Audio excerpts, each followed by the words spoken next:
Magandang araw. Ngayon ituturo ko sa inyo paano mag-program ng manual programming sa UB85. Ganito lang. Off muna natin. Then, power on. Frequency mode. Nakaset siya sa frequency mode muna. Frequency mode, makikita nyo dyan. Ito yung araw kung saan nakatapat. Yan, lagay natin ang channel, ang frequency na gusto natin ilagay. 1, 4, 5, 0, 2, 5. 145025. Yan ang frequency na gusto nating i-program. Ngayon, isa-save na natin siya. Press natin yung menu. Menu. Then, menu 27. Makikita nyo dyan na memory CH. Ngayon, ilalagay natin dyan ang frequency na gusto natin ilagay. 145025. Ulit. Menu. 27. Then, Memory channel. ilagay natin siya sa channel 2. Kapag ganyan, may nakalagay na channel CH001, ibig sabihin meron ng labahan. May channel 1 na. Then, ilalagay natin sa channel 2. Menu.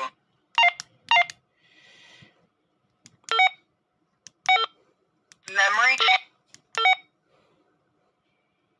Yan, confirm na natin. Receiving memory. Yan, nakasave na siya sa channel 2. Then, exit. Punta na tayo sa channel mode. Channel mode. Nandito sa channel 2. 2. Ayan, nasa channel 2 na siya. Yan yung sinuwave natin yung frequency. Okay po. Frequency mode. Paano nga ba maglagay ng PTT ID sa ating transmit? Simple lang po ang paglalagay ng PTT ID sa ating transmit. Press natin ang menu. Menu. Pwede natin up or down. Hanapin natin dito ang PTT ID. Or may shortcut na menu 19. Yan, makikita natin yung PTT ID. At pwede tayong mamili kung alin ang gusto natin na. Kung bot or EOT or both. Pwede natin i-testing ang bot.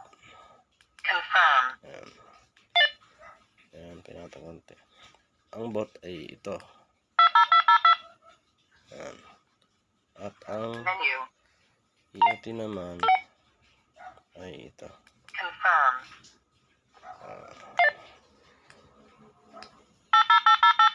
Ayan. At pwede rin natin gamitin ng sabay. Menu. Yan yung both. Ayan. Confirm.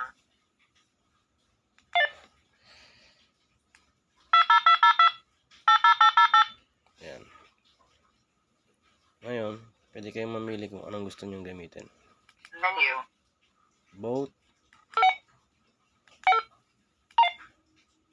Both or off or bot or EOT. Confirm. Ayan. Ayan. Yan po ang PTT ID. Kapag nagtatransmit po tayo ay meron pong tututut ang dulo. Or yun ang tinatawag nating PTT ID. Yun lang po. Thank you. Sir, ito po yung pag-set sir ng frequency. Ito yung BFO, tapos BFO. Pareha sila sir naka-frequency mode ngayon. Pag gusto mo sir naka-channel mode, ito lang press. Channel mode sa taas. Kung gusto mo sir yung channel mode na sa baba, press lang menu. Kung pansin nyo sir, 144, 435, pwedeng pagpalitin taas, baba. Kasi kung ano yung nasa taas, yan po yung magiging transmit sir. Yung sa baba, yung receiver. Yan sir. Ngayon sir, meron tayong nakasave na ganyan. Pwede tayong mag-select dito. Pwede rin dito sa mic. Ngayon sir, kung maglalagay tayo ng frequency, lalagyan na CTCS. Ito yun. Punta muna tayo sa frequency mode. 456175. Ngayon may CTCS na yan sir. Doon tayo sa wala. Itong 144. Yan, wala pa siya. Tapos lalagyan natin ng CTCS, press natin yung pan. Meron siyang TCDC. Punta muna tayo sir sa RTCDC. Tapos i-on natin sa monitor. Yan. Pag nakalagay tayo 62, pwede tayo mag-select sir ng ibang channel. Tapos pag nakaselect tayo sir, okay na natin sa fan. Meron na yan CT. Kung receive lang sir, kaya transmit yung ilalagay mo, pwede naman balik ka sa fan. Tapos hanapin mo sir yung T o kaya R. Tanggalin mo lang sir. Off. Yan, naka-off na. O kaya kung gusto mo sir na meron pa rin siya, o kaya sa transmit lang, pwede rin siyang tanggalin. Tapos sir, pagka natanggal po sir, ito yung nalagyan natin sir.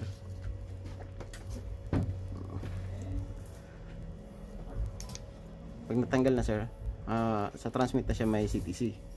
Pag ibabalik mo naman, ganun lang din sir. Punta ulit tayo doon. Menu. Yan sir, yan nalalabas na. Pipili tayo, step 67, tapos okay. Yan sir, may CT na. Kung gusto mong i-save naman sir, ito lang, press lang ng fan, tapos to up. Gusto mong i-save, press lang yung mon ng matagal. Nakasave na po sir sa channel 6. Yan sir, makikita natin sa channel 6. Yan sir, naka channel 6, may CP. Okay na sir. Magandang araw mga sir, mga boss. Ituturo ko kung paano mag-save ng crossband repeater frequency. Ngayon dito, meron akong nakasave na dalawang channel lang. Itong 1 at ang 3, 3. UHF at VHF. Punta muna tayo sa channel mode. Frequency mode. Frequency mode. Ayan. Ngayon, pag mag-save tayo ng crossband, ang una nating i-save ay ang receive. For example, ang gagawin nating receive ay itong 153.095 or VHF. Punta tayo sa menu. Menu. 27. Ayan. Ilalagay natin siya sa channel 2. Memory channel. Channel 2 dahil wala pa siyang nakasave. Ayan. Save na natin.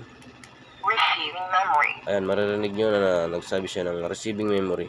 Ibig sabihin, dun siya sa receive save. Tapos, exit na ulit. Ayan. Ngayon naman ay ang transmit natin. Yung arrow, ibababa lang natin yan. Ayan. Para dun. Ito naman ang ating is-save sa transmit. Menu ulit. Menu. Ayan. Baba na tayo. Memory channel. Sa channel 2 tayo maglalagay. Dahil dito natin unang sinave yung receive. Transmitting memory. Ayan. Na-save na natin para sa transmit. Ayan. Exit na tayo. Ngayon, punta na tayo sa channel mode. Channel mode. Ayan, makikita nyo na nagkaroon na siya ng plus at minus. Pag nagpiga tayo dito, ayan, lalabas na yung transmit na 438,500. Ayan. At pag may nag-receive naman, automatic, kung ano yung nakalagay dyan, yan yung magre-receive. Tapos pag mag-transmit tayo, ayan, 438,500 ang lalabas. Ganun lang po mga boss. Maraming salamat. Okay. Ngayon po, ituturo ko kung paano mag-save ng frequency na may tone o susi gamit ang manual programming. Una ay isa-set natin ang radyo natin sa frequency mode. Power on muna natin. Frequency mode. Ayan, frequency mode. Makikita nyo pa yung arrow kung saan nakatapat. Ayan. Kailangan po ang radyo natin ay nakaset sa frequency mode para tayo mag-type ng gusto nating i-save na frequency. 1, 1, 5, 3, 3, 0, 9, 5. 5, 153,095. Yan po ang gusto nating i-save na frequency. Sample po. Ngayon, pag na-type natin siya, punta tayo sa menu. menu, Hanapin natin dito yung tone. Ito. Ito ay tone para sa SIB. DCS, Ayan. Tone. Pag napili natin, confirm na natin. confirm, Ayan. Nakalagay na siya sa tone. Para sa receive. Ito naman po ay para sa transmit. Ayan. Para sa transmit. DCS din. DCS, Ayan. confirm, Ayan po. Na-save na nalagyan natin ang tone. Ngayon ay is-save na natin. Punta tayo sa 27. Para mag-shortcut, pwede natin i-type dito yung 27. Ayan. Then, memory channel, memory channel. Ayan, 00. Ayan. Kapag po may nakalagay na CH, ibig sabihin yan ay may laman na. Ayan, CH001. Pupunta tayo dun sa wala pang nakalagay na CH. Dapat po ay nakalagay tayo sa mem.ch. Tapos, i-confirm natin. receiving memory, Ayan, makikita po natin na mem.ch, CH channel 2. Ibig sabihin po, na-save natin siya sa channel 2. Pagkatapos po ay exit na. Ayan. Ngayon, para makita nyo kung nakasave na, pipindutin natin itong BFO or MR para makita natin sa channel mode. Channel mode. channel mode, Ayan po, nakalagay po sa channel 2. Ayan, makikita mo natin sa gilid. Ayan, nakasave po siya at meron po siyang tone na DCS. Ayan o. Ayan, makikita ba natin. Yun lang po. Maraming salamat.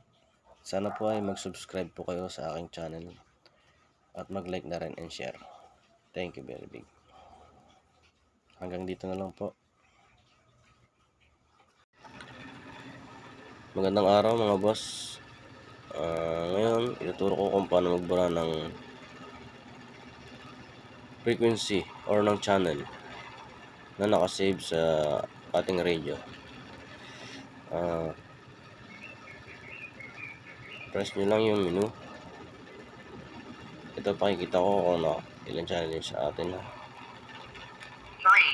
3. 2, 1, Meron akong nakasave na 3 channel dito. 3, Ngayon, buburahin ko 2, ang 1, channel 2. Press natin yung menu. menu, 28. Ayan. Tapos menu ulit. delete channel, Ayan. Piliin mo lang yung channel 2. Ayan, channel 2. Tapos, i-confirm natin sa menu. confirm, Ayan, nabura na, nawala na yung CH. Ibig sabihin, delete na natin siya. Ayan, exit na tayo. Ayan, makikita mo, 3, 3, 1, 1. O, ibig sabihin, nawala na yung channel 2. Nabura na. 3, 1. Ganun lang po ang pagbura ng channel mga boss. Maraming salamat po.